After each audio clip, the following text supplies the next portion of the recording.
me forever on fire. ಮಾಜಿ ಸಚಿವ ನಾಗೇಂದ್ರ ಅವರು ಜೈಲು ಪಾಲಾಗಿದ್ದಾರೆ. ಈ ನಡುವೆ ಜೈಲಿನಲ್ಲಿ ಇರುವಂತಹ ಮಾಜಿ ಸಚಿವ ನಾಗೇಂದ್ರ ಅವರನ್ನ ಭೇಟಿ ಮಾಡೋದಕ್ಕೆ ದರ್ಶನ್ ಅವರು ಯತ್ನ ಮಾಡ್ತಾ ಇದ್ದಾರೆ ಅನ್ನುವಂಥದ್ದು ಗೊತ್ತಾಗ್ತಾ ಇದೆ. ಜೈಲಿನಲ್ಲಿ ಇರುವಂತಹ ಮಾಜಿ ಸಚಿವ ನಾಗೇಂದ್ರ ಅವರನ್ನ ಭೇಟಿ ಮಾಡೋದಕ್ಕೆ ಅಂತ ದರ್ಶನ್ ಅವರು ಪ್ರಯತ್ನ ಮಾಡ್ತಾ ಇದ್ದಾರೆ. ವಾಲ್ಮೀಕಿ ನಿಗಮ ಹಗರಣದಲ್ಲಿ ಇದೀಗ ಜೈಲಿನಲ್ಲಿ ನಾಗೇಂದ್ರ ಅವರು ಇದ್ದಾರೆ. ರೇಣುಕಾಸ್ವಾಮಿ ಅವರ ಕೊಲೆ ಕೇಸ್ ಆರೋಪದಲ್ಲಿ ದರ್ಶನ್ ಅವರು ಕೂಡ ಜೈಲಿನಲ್ಲಿದ್ದಾರೆ. ಪರಪ್ಪನ ಅಗ್ರಹಾರಕ್ಕೆ ಸೇರಿರುವಂತಹ ಇಬ್ಬರೂ ನಾಯಕರೇನಿದ್ದಾರೆ, ಇಬ್ಬರು ಆ ನಾಯಕರು ಭೇಟಿಯಾಗೋದಕ್ಕೆ ಪ್ರಯತ್ನ ಮಾಡಿದ್ದಾರೆ. ದರ್ಶನ್ ಅವರು ಸಾಕಷ್ಟು ಅವ್ರನ್ನ ಭೇಟಿ ಮಾಡೋದಕ್ಕೆ ಪ್ರಯತ್ನ ಮಾಡ್ತಾ ಇದ್ದಾರೆ.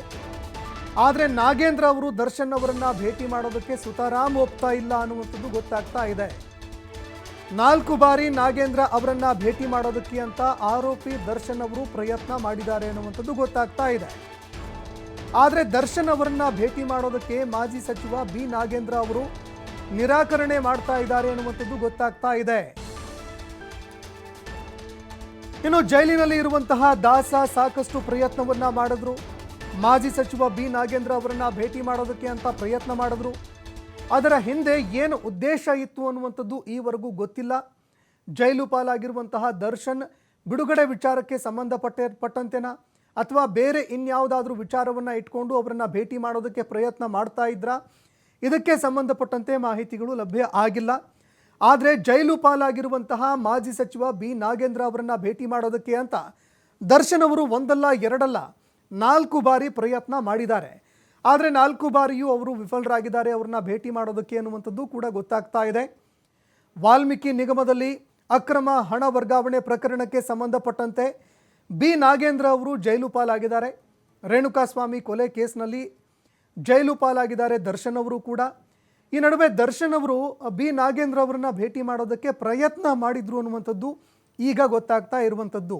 ಏನು ಉದ್ದೇಶ ಇತ್ತು, ಯಾವ ಕಾರಣಕ್ಕಾಗಿ ಭೇಟಿ ಆಗೋದಕ್ಕೆ ಅಂತ ಮುಂದಾಗ್ತಾ ಇದ್ರು, ಅದೇ ರೀತಿಯಾಗಿ ಭೇಟಿ ಮಾಡೋದಕ್ಕೆ ಏನೆಲ್ಲ ಕಸರತ್ತು ಮಾಡಿದ್ರು ಅನ್ನುವಂತಹ ವಿಷಯಕ್ಕೆ ಸಂಬಂಧಪಟ್ಟಂತೆ ಹೆಚ್ಚಿನ ಮಾಹಿತಿಗಳು ಲಭ್ಯವಾಗಬೇಕಾಗಿದೆ. ಆದರೆ ದರ್ಶನ್ ಅವರು 4 ಬಾರಿ ಇವ್ರನ್ನ ಬಿ ನಾಗೇಂದ್ರ ಅವರನ್ನ ಭೇಟಿ ಮಾಡೋದಕ್ಕೆ ಅಂತ ಪ್ರಯತ್ನ ಮಾಡಿದ್ರು ಅನ್ನುವಂಥದ್ದು ಗೊತ್ತಾಗ್ತಾ ಇದೆ.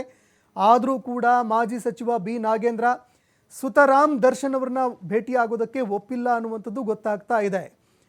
ಇನ್ನು ಅದೇ ರೀತಿಯಾಗಿ ಪರಪ್ಪನ ಅಗ್ರಹಾರದಲ್ಲಿ ಬಿ ನಾಗೇಂದ್ರ ಅವರನ್ನ ಭೇಟಿ ಮಾಡಿ ಮಾತುಕತೆಗೆ ಸಾಕಷ್ಟು ದರ್ಶನ್ ಅವರು ಪ್ರಯತ್ನ ಮಾಡಿದ್ದಾರೆ ಅನ್ನುವಂಥದ್ದು ಗೊತ್ತಾಗ್ತಾ ಇದೆ.